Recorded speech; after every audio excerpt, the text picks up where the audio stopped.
Okay, well, thank you very much for inviting me. It's really a pleasure to be here talking about one of my favorite topics, and I'm excited to talk with this interdisciplinary mix of people thinking about tolerance and immunogenicity from different perspectives.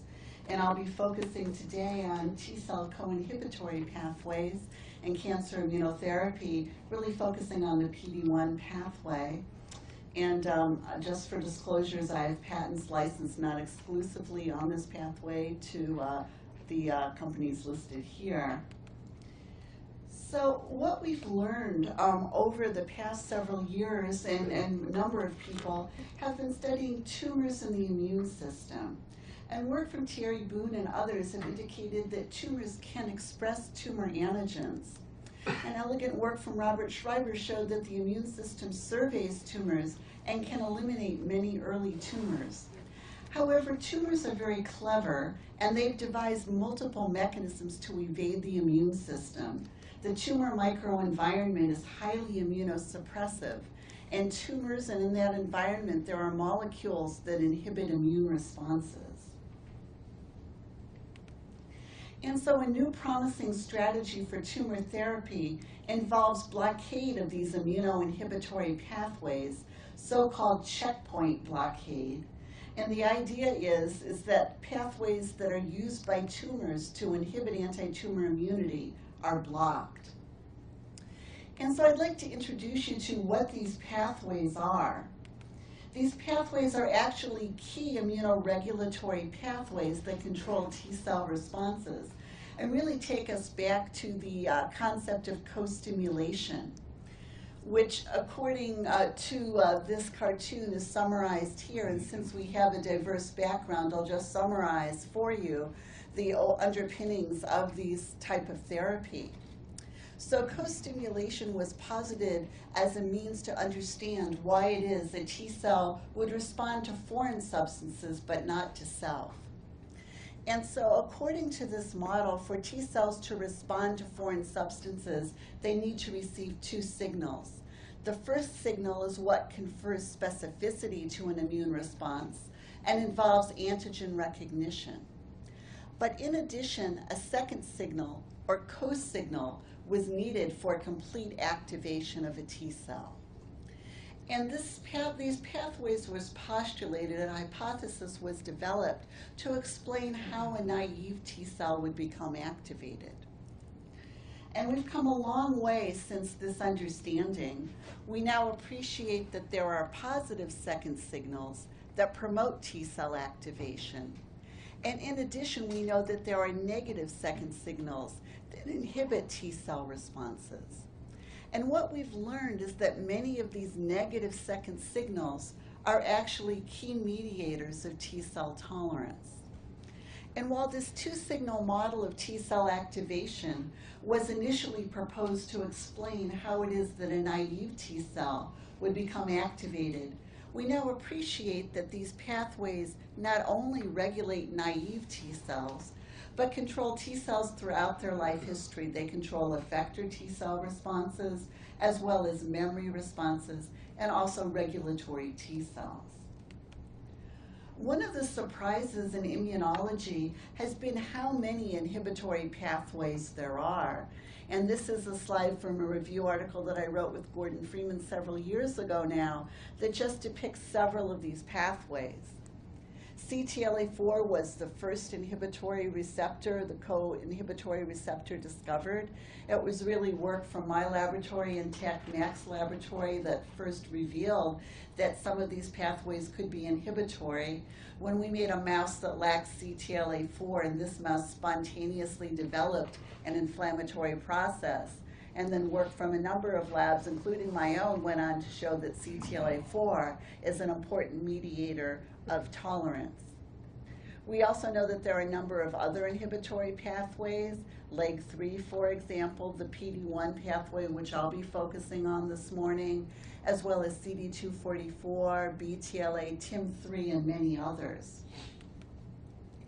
And so I'll be focusing this morning on the pathway involving PD-1 and its ligands. And I really feel like this pathway is one that gives a lot of concepts It has multifaceted functions in controlling tolerance and T-cell responses. And so I'd like to introduce you to the pathway and then summarize some of its functions in tolerance and what we're learning about its role in cancer, as well as controlling humoral immunity. So to introduce you to the pathway, we know that the PD-1 receptor is upregulated on T cells upon their activation, and when it's engaged by its ligands, it becomes phosphorylated on tyrosine motifs in its cytoplasmic tail. And this leads to countering signals through the T cell receptor, signals through the PD-1 pathway, activate protein tyrosine phosphatases, which lead to dephosphorylation of signals downstream of the T cell receptor. So signals through the PD-1 pathway can attenuate signals through the T cell receptor, as well as downregulate cytokine production and effector processes such as cytolysis. PD-1 has two ligands called PD-L1, also known as B7H1, PD-L2, also known as B7DC. These ligands differ in their expression in that PD-L2 is much more restricted in its expression. It's expressed mainly on dendritic cells and macrophages. More recently, it's been described as being expressed on certain types of B cells as well as Th2 cells. It's expressed on very few non-hematopoietic cells, mainly in the lung, airway epithelia. In contrast, PD-L2 is very broadly expressed. It's expressed on a variety of types of hematopoietic cells, and intriguingly on a number of non-hematopoietic cells as well. It's expressed on the vascular endothelium, a variety of types of epithelia, other cell types including the islets in the pancreas, the trophoblasts in the placenta, as well as cells in the eye. Interferons are very potent stimuli for upregulating PD-L1 and PD-L2. Interferons alpha, beta, and gamma can upregulate PD-L1. IL-4 plus GM-CSF is the highest and most potent stimuli for PD-L2, though interferons can also boost PD-L2 expression. We're learning that this is actually a network. While PD-L1 and PD-L2 share PD-1 as a binding partner, each of these molecules has an additional partner as well. PD-L1 can also interact with B7-1 or CD80, and we found through using selective antibodies that block this interaction that this is also an important inhibitory pathway that can be important in mediating tolerance. And this interaction seems to be particularly important in controlling effector responses. More recently, in collaboration with Gordon Freeman's lab, we have identified RGMB as a second binding partner for PD-L2, and this also seems to be an important immunoregulatory interaction, controlling interactions so far that we've understood, tolerance in the respiratory tract. So what we've learned is that this pathway has an important role in regulating tolerance, and this pathway has a number of roles that I'm just summarizing for the interest of time on this slide here. This pathway can inhibit the activation of potentially pathogenic self-reactive T cells. Importantly, it also can inhibit cells that are effector cells, that are self-reactive CD4 cells and CD8 cells. And in addition, it can take a naive cell and divert it to become a regulatory T cell. We found that PD-L1 and PD-L2 in vitro and in vivo can take naive cells and divert them to become induced regulatory cells and can promote the generation as well as the suppressive capacity of these cells. In addition, we've been very intrigued by the expression of PD-L1 by non-hematopoietic cells. And by using bone marrow chimeras and other approaches, we found that PD-L1 in the tissues is an important mediator of tolerance, that PD-L1 in the tissues can inhibit the responses of self-reactive effector cells and shield these organs from autoimmune attack. In addition, I think one of the important physiologic functions of this pathway is to control the extent of immune-mediated inflammation. What we see that was when this pathway is blocked or when we've eliminated it using knockout approaches, that inflammation continues.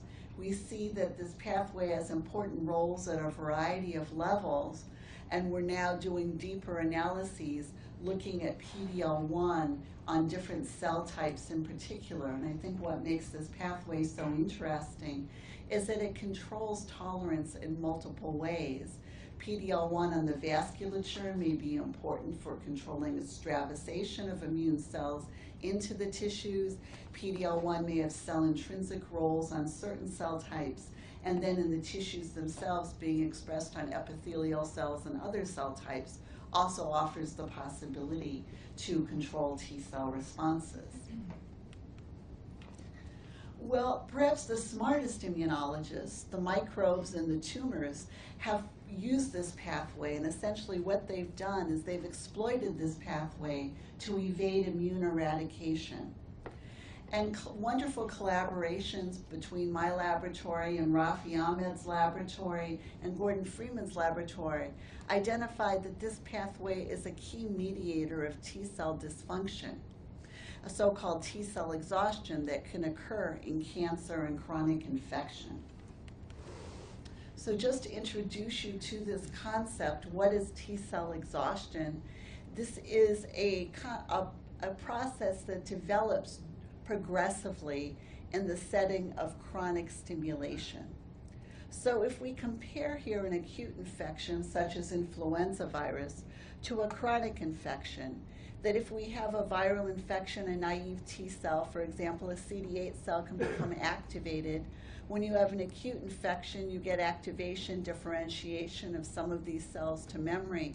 So these cells can respond more effectively and more rapidly upon re-encounter of the pathogen. In contrast, during a chronic infection, there is persistent antigen, and there is progressive loss of T cell functions. First, these cells lose the ability to expand. I'm not sure if you can see this over on the end here. I guess you can. They lose the ability to make IL-2. Then they lose the ability to carry out effector functions, making interferons as well as cytolytic potential, and they can gradually fade away. And so work from Rafi Ahmed's lab has really pioneered the understanding of these exhausted cells.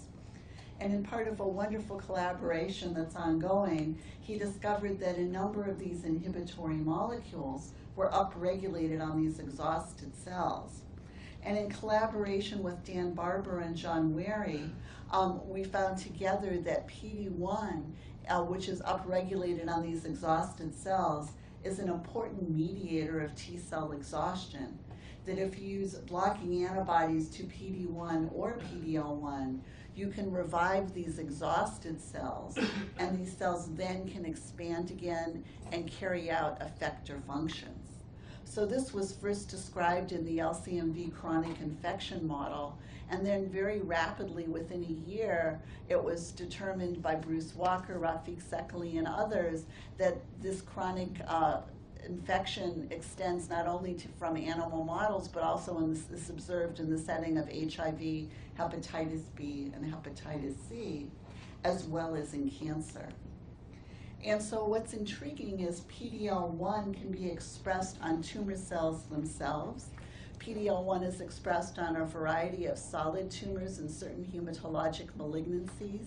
I'm a pathologist, and some of my colleagues in pathology at Brigham and Women's Hospital, we've been working together to visualize in tissue expression of a number of immunoregulatory molecules. And this is immunohistochemistry here for PD-L1 expression, work from Sabina Signoretti and Scott Rodig, showing you in renal cell carcinoma this brown staining here, this beautiful staining showing you how the tumor cells themselves express PD-L1. And so work in animal models first showed that this pathway has an important role in tumor immunity.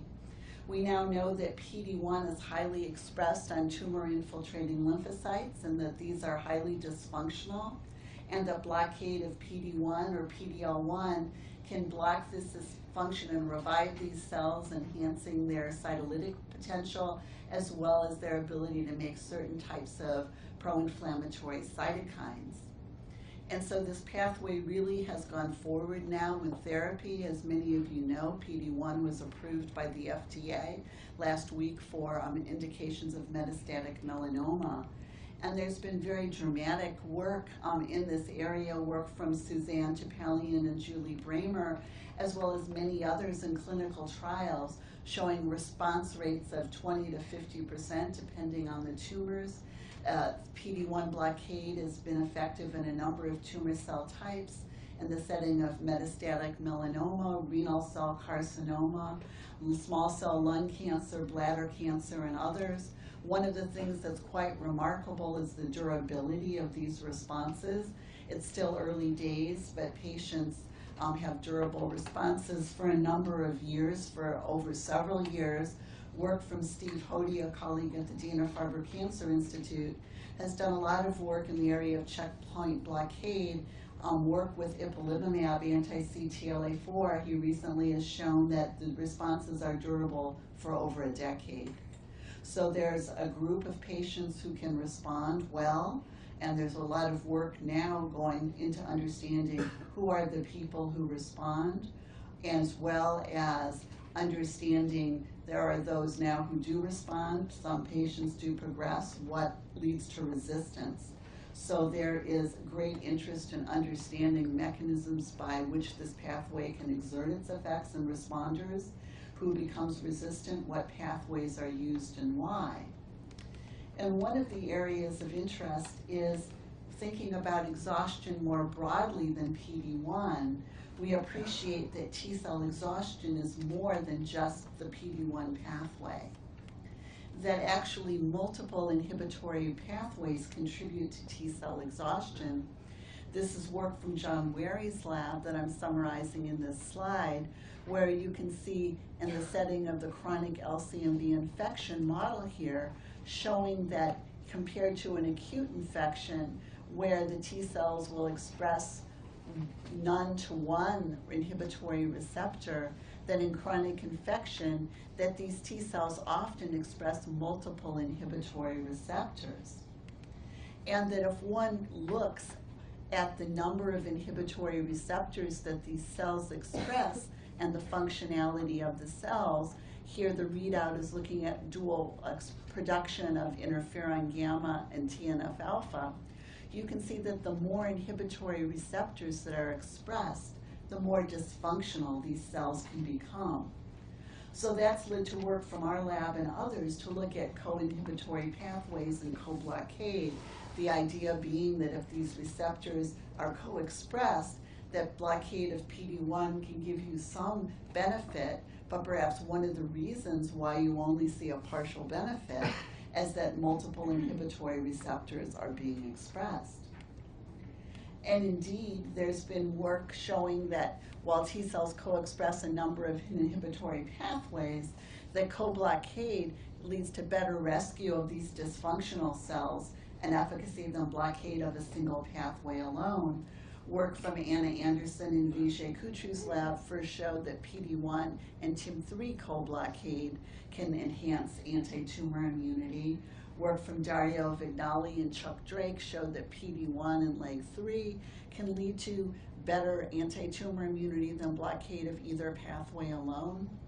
And co-blockade of PD-1 and CTLA-4, first work from Jim Allison in tumor models and Alan Corman, and then there's been work from Jed Walchuk published in the New England Journal of Medicine. So there's a lot of ongoing work in early clinical trials looking at blockade of PD-1, not only alone, but trials that are beginning with co-blockade of multiple pathways. So the future here really is in combination therapy, and I think this is leading to great interest in how one can modulate these pathways. So there's interest in a number of modalities that can be used here: blockade of PD-1 plus CTLA-4, blockade of PD-1 with other inhibitory pathways. So while this can lead to more benefit, This also leads to the increased risk of adverse events. You're peeling off multiple layers of tolerance in a microenvironment. And we certainly can discuss the benefits and risks there. Another approach that's being used is to block PD-1 along with stimulating other pathways, using co-stimulatory receptors such as anti-OX40, anti-CD137, 41BB, also using certain types of IL-2 that might be more selective for effector cells, toll receptor ligands. Another approach that's being explored is to block PD-1 and combine that with a cancer vaccine or a chimeric antigen receptor. In the setting of chronic infections, therapeutic vaccination alone has not been that successful, and we know now that there are multiple layers of immunosuppression. In the LCMV chronic infection model, in collaboration with Rafi Ahmed, we showed that combining therapeutic vaccination with PD-1 blockade led to potent synergistic effects, really giving impetus to therapeutic vaccines. I think in this era, when we're beginning to see that we can really have benefits, we need to go back and think about how certain types of standards of care are affecting the immune response. So how does irradiation affect immune response? How are chemotherapeutic agents doing that? How does targeted therapy affect the immune response? Because there may well be synergies by combining checkpoint blockade and other modalities. And what I'd like to do is take a few minutes to focus on combining PD-1 blockade with B-Raf inhibitor therapy.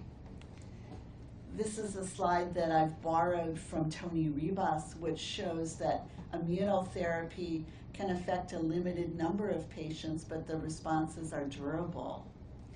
In contrast, if one looks at targeted therapy, kinase therapy, one can see that this can have a benefit in a high percentage of patients, but unfortunately this is very short-lived. Patients respond, but within 4 to 6 months, one can begin to see resistance to this type of therapy. But the idea is that if one can combine PD-1 blockade with targeted therapy, perhaps we could get responses in a higher percentage of patients and of longer duration. And I've been very fortunate to collaborate with Jen Wargo, who's a melanoma surgeon, and Keith Flaherty, and colleagues at Massachusetts General Hospital. Jen now has moved to MD Anderson, so our collaboration has broadened to really look in both animal models and then look in patients who are getting checkpoint blockade in looking at if there are synergies between checkpoint blockade and B-Raf inhibition. And so just to give you a little rationale for what led to this type of work, we know that B-Raf is the most common of the mutations in melanoma. It's been estimated that up to 60% of melanomas harbor this mutation. And mutations in this gene can lead to increased oncogenic potential in several ways, as depicted on this slide. These mutations in B-Raf can lead to uncontrolled proliferation, resistance to apoptosis. This can also promote angiogenesis, tumor invasion, as well as immune evasion. And work from Jen Wargo's lab has shown that the effects of B-Raf inhibition really do have a number of effects on the immune system. That when one gives a B-Raf inhibitor in patients, and we've also now modeled this in mice, that you can see that there's an increase in expression of tumor antigens that you can see here, and that there's also an increase in T-cell infiltrates. This is immunohistochemistry for CD8 cells pre-treatment, ongoing B-Raf, and then this is at the time of progression. The T-cells come in when there's a response, and then they seem to go out again when there's progression. And intriguingly, at the time of expression, we see that PD-L1 is expressed on the tumors in patient tissue, as well as seeing that a number of inhibitory receptors become upregulated on these T cells. So this led us to hypothesize that if oncogenic B-Raf contributes to the immunosuppressive tumor microenvironment, and B-Raf inhibition can transiently lead to a T-cell response that contributes to a therapeutic effect, combining B-Raf inhibitors with checkpoint blockade could improve responses.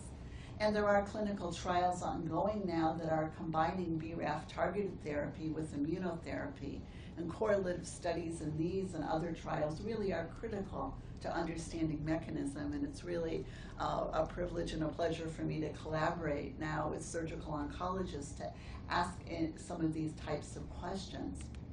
What I'd like to do is show you some of our modeling work very briefly here, where in collaboration with David Fisher's lab at MGH and Jen Wargo, we've made use of this B-Raf P10 transplantable tumor model. This was a model developed by Marcus Bosenberg, in which there's been genetically engineered B-Raf mutant V600E and inducible mutation in P10.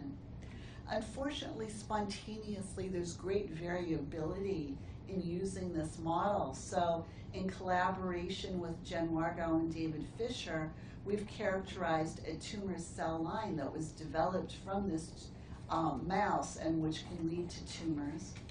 We found that these tumor cell lines that we can then implant have properties that are very similar to the human disease, that when one gives a B-Raf inhibitor in vivo, that there can be upregulation of expression of a variety of melanoma antigens, as shown here.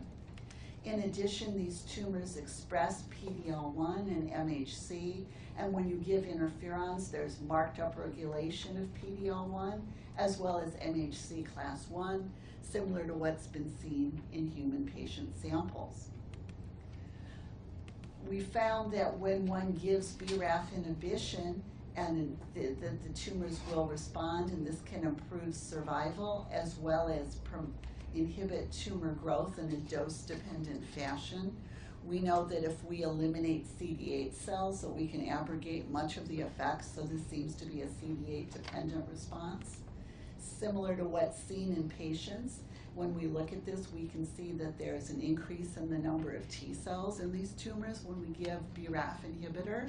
There also is increased functionality early on. We can see increased granzyme B expression in the tumor.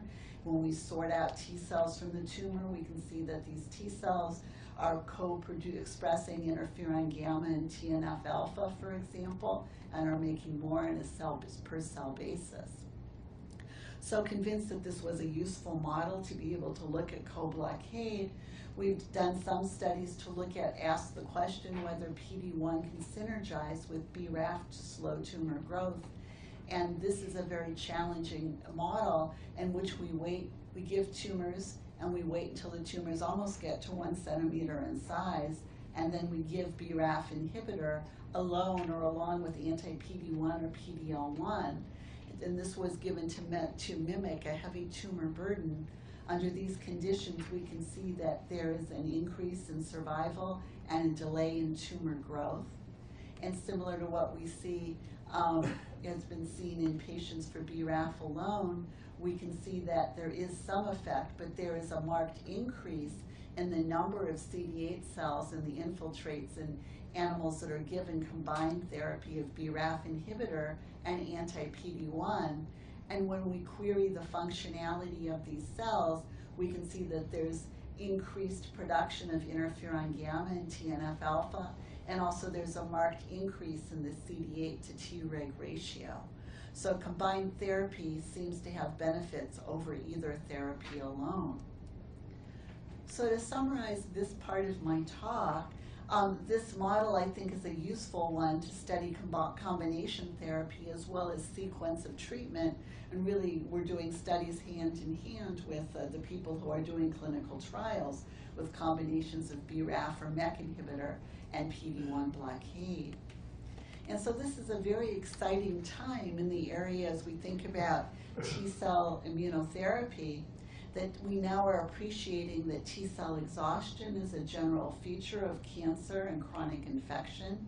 We know that PD-1 is highly upregulated on these dysfunctional T cells that are exhausted, and this pathway is not only upregulated, but this is functionally meaningful, that this pathway is a key mediator of this T cell exhaustion, and that if one blocks the pathway, one can increase T cell numbers and function.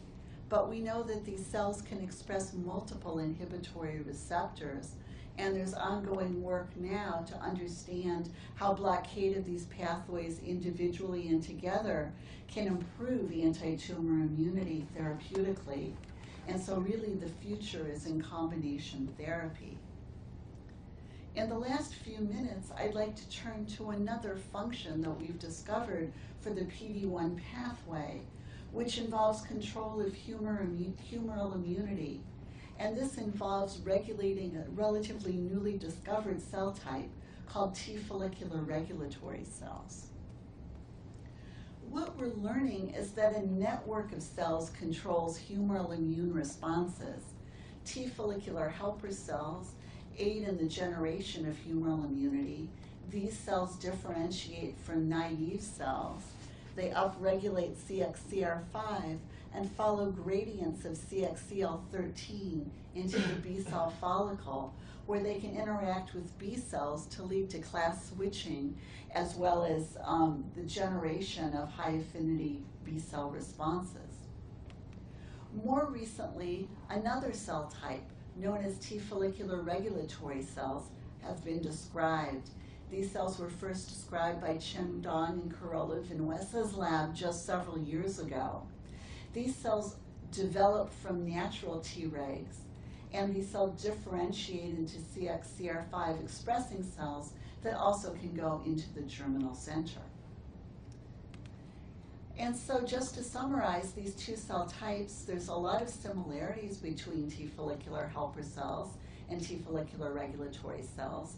They share surface expression of CXCR5 and ICOS, and what captured our interest is they also share expression of PD-1. So these cells differ in some ways in that the T follicular helper cells express abundant IL-21 and are very important in promoting T cell dependent B cell responses, whereas the TFR cells express FOXP3 and BLIMP1 and differ. And so we know that PD-1 is expressed both on the T follicular helper cells and the T follicular regulatory cells. But ICOS, CXCR5, and PD-1 have been widely used to identify and purify and study T follicular helper cells. And we now know that these are actually mixtures of a stimulatory cell, the T follicular helper cell, and an inhibitory cell, the T follicular regulatory cells. So these analyses really have been challenged. And in fact, some of them have been very confusing, and it may well be because people have been studying mixtures of cells. So separate analyses of T follicular helper cells and T follicular regulatory cells are needed to really understand how these cell types control humoral immunity. And we've done just that to begin to study how PD-1 regulates these responses. So our studies have been done in mouse models, and this just shows you our strategy for studying these cells. That what we do is to study these cells, our gating strategy is one where we look at CD4 cells that are CXCR5 high cells, and they're either FOXP3 high or FOXP3 negative, and we can very clearly demark these cells. For many of our studies, we've used FOXP3 reporter mice, kindly provided by Vijay Kutru's lab. When we just compare the expression of PD-1 on these different cell types, what you can see is that PD-1 is most highly expressed on these T follicular regulatory cells, then on the T follicular helper cells, and then on other effector cells that are ICOS positive but that are CXCR5 negative. We studied the effect of PD-1 on generation of these cells, and what we found is that when we lack PD-1, there's a marked increase in these T follicular regulatory cells. Studies that I don't have time to show you, we found that PD-1 has a cell intrinsic role in promoting the generation of these cells. It's early days in really defining how these cells exert their potent immunoregulatory effects. So hand in hand with asking about PD-1, we had to develop in vitro and in vivo assays to study these cells. We wanted to ask if there are more of these cells, were they functional, were they more functional, or were they dysfunctional? So what we did is we developed an in vitro assay to study these cells, a very simple assay where first what we did is we combined either wild type or PD-1 deficient T follicular regulatory cells along with wild type B cells, and then sorted wild type TFH cells. And then we would study these cells, stimulating them in vitro with anti-CD3 or anti-IgM, or recently we've used antigen-specific responses. But what we could see when we did these types of experiments is that if one had T follicular helper cells present, you could see that there would be abundant class switching and IgG production. But if you put in T follicular regulatory cells, that there would be a reduction in these responses, and if these cells lacked PD-1, that there was even more of a reduction, indicating in vitro that PD-1 had enhanced suppressive capacity. And so these cells more potently suppress antibody responses in vitro. So what about in vivo?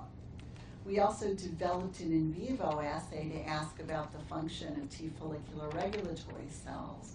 And this involved immunizing mice and then sorting T follicular helper cells and T follicular regulatory cells from these animals and transferring them into mice that lack T follicular helper cells and T follicular regulatory cells. We've made use of mice that lack T cells, or our favorite are to use mice that lack CD28, since CD28 is critical for the formation and generation of both T follicular helper cells and T follicular regulatory cells. So we can put them in an environment where there are T cells and not have the complications of homeostatic proliferation to study the functions of these cells. And this just shows you, just for control purposes here, an intact mouse where we're looking at immunizing these animals with a model protein antigen and POVA. If we don't transfer any cells, we don't see responses. If we transfer T follicular regulatory cells alone, we don't see responses. If we transfer CXCR5 negative cells, we don't see responses. Naive cells we don't, but if we transfer the T follicular helper cells, we can see that there are abundant responses.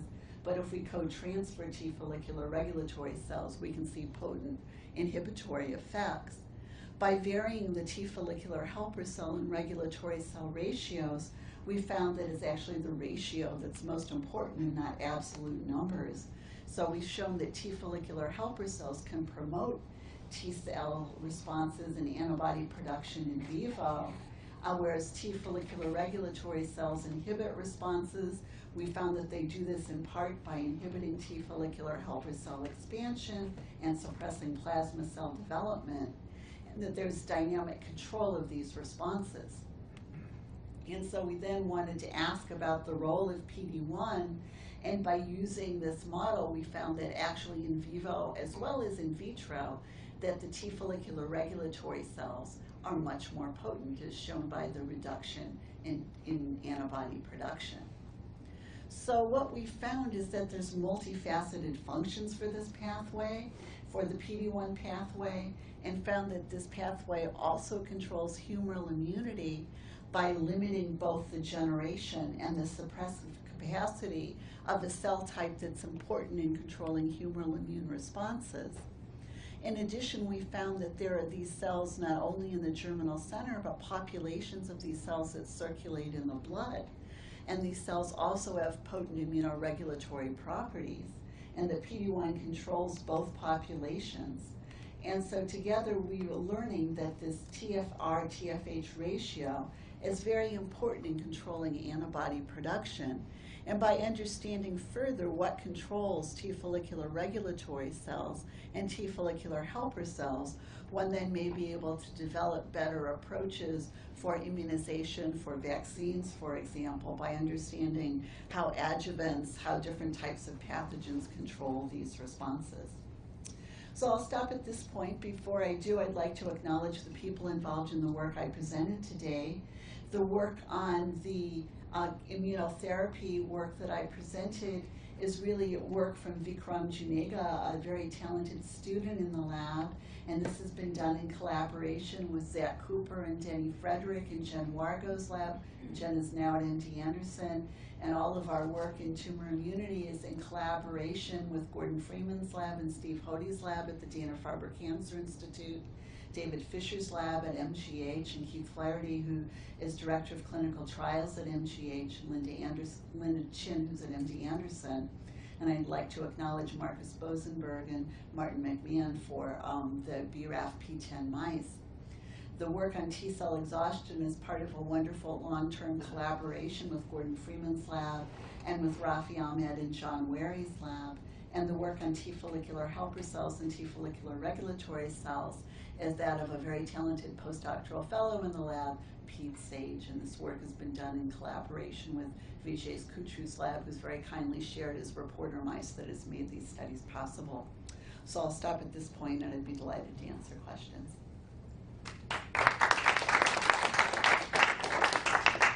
Thank you very much, Arlene. That's a fascinating insight. I'll take the floor to questions. Beautiful talk, thank you.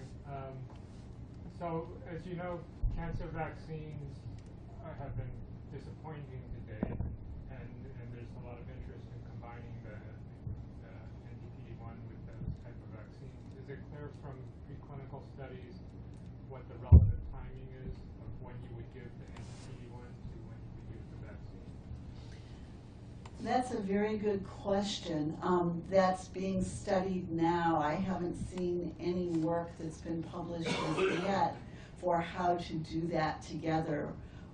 From the models with chronic viral infection, we know that one can give a therapeutic vaccine in the setting of chronic infection, a vaccinia-virus vaccine accompanied by anti-PD-1, and that this can enhance T-cell responses and viral control, and so we're trying to model that now.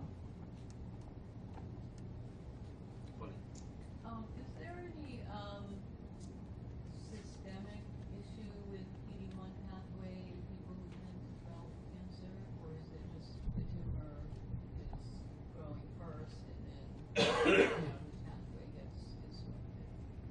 So that's a very good question. So I'll answer it in two parts. The first is in terms of how the PD-1 pathway is working in anti-tumor immunity. Is it PD-L1 on the tumor that's most important, PD-L1 on stroma or other cells that are non-hematopoietic, the vasculature, or is it cells, the T cells or other immune cells themselves, is an active area of investigation? We've looked at this issue in the setting of chronic viral infection with the LCMV model and found that there are distinct roles for PD-L1 on hematopoietic cells and actually controlling T cell responses, but it's important on non-hematopoietic cells in controlling the extent of viral control as well as controlling the extent of inflammation. So we know there can be increased inflammatory responses. Talking with Tony Ribas and Steve Hode and others, the responses they see, they tell me, are far less than that's been seen with the anti-CTLA-4. And I really think it's the experience that they've had with the anti-CTLA-4 that allows them to intervene early. It's still early days because it's really clinical trials that were done. There have been seen some mild responses with fever and local responses. There have been several cases with anti-PD-L1 therapy with pneumonitis that's been ill-defined and several deaths there in that regard. More recently, I've heard that there's been transient colitis that could be seen, but it seems as though these, for the most part, that anti-PD-1 or anti-PD-L1 has been well tolerated, certainly better tolerated than CTLA-4 blockade.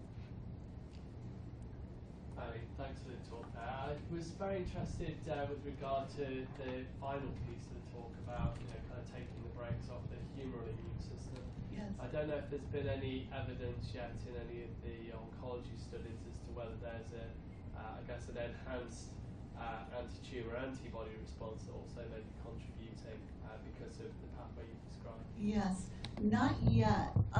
It's quite intriguing. There's been work with this chemokine signature that's been associated with anti-tumor immunity, and this involves the formation of ectopic follicles in the tissue adjacent to the tumor. And whether this would indicate that there also is a role for antibodies and is really unclear as yet, but I think it's a really interesting question. And had that been observed in any of the mouse studies that you've done? Yes, we've looked in several infection models and observed that it's such an early area. We see that T follicular helper and T follicular regulatory cells are upregulated in the setting of acute infections such as influenza infection. Also during chronic viral infection, we can see that. We can see it with model antigens. We're looking now in the setting of tumors, but exactly its role there is something we're just beginning to look at. We've had to develop tools to really ask these questions at such an early days in this field. Carl. Yeah, so I'm not sure whether or not the PD-1 blocking antibodies that are most advanced in clinical trials, if they're human or humanized, but regardless, that's no guarantee of an anti-drug antibody response. And I'm wondering if you could just comment generally on what's been observed in the clinic as far as the immunogenicity of the PD-1 blocking antibodies themselves. So the antibodies that have been used thus far have been humanized antibodies, and unfortunately I just don't have any information about that. The antibodies seem to be working by blocking, not by depleting, in contrast to the anti-CTLA-4 antibodies, which seem to, are thought to exert their effects in part by depleting Tregs, which highly express CTLA-4. You mentioned that the T follicular regulatory cells are differentiated from natural Tregs. Is there an adaptive or an inducible counterpart of those populations? So in other words, can you get adaptive T follicular regulatory cells? No one knows the answer to that as yet. Yeah. We've discovered that these cells circulate, and it's been postulated for some time that the cells that circulate that are T follicular helper cells may indeed be a memory pool. And we found that those cells are more potent than the cells in the follicle, but this is just an emerging, it's early days in this field. Are there any clinical associations of diseases that relate to failure for the PD-1 system to operate, or inadequacy of the PD-1 system?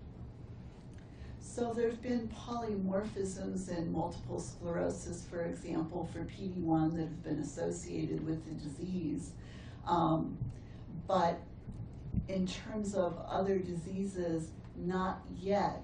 But I think an untapped potential is to figure out how to engage this pathway, because this pathway seems to be able to control effector cells, and also one could use this pathway to convert naive cells to regulatory cells. I think there's therapeutic potential there to try to use this pathway to control undesired immune responses. So far it's been very easy to develop blocking antibodies, but it's been much more difficult to develop agonistic antibodies to PD-1. So what's the sense for the duration over which these antibodies will have to be used in order to either control the disease or does it go away in the subjects that respond well? In terms of cancer? Yeah. Or does So, it have to be chronic administration? well, so it's early days for PD-1. There are patients who were given anti-CTLA-4 for a period of time, and then they've been followed for 10 years and their responses are durable. So we really don't yet know. It's also because of the way these responses develop. When you talk to radiologists initially and you talk to the oncologists, initially they saw that tumors appeared to be getting larger, and they thought that the therapy wasn't working, but what it was is that the immune cells were being drawn into the tumor microenvironment.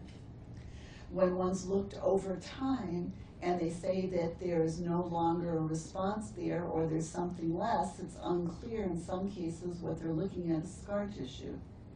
And so I think this is a very important question, but I think we don't have the answer yet, and we need more time to get some of those answers. Thank you very much, Arlene. That was very interesting. Thank you.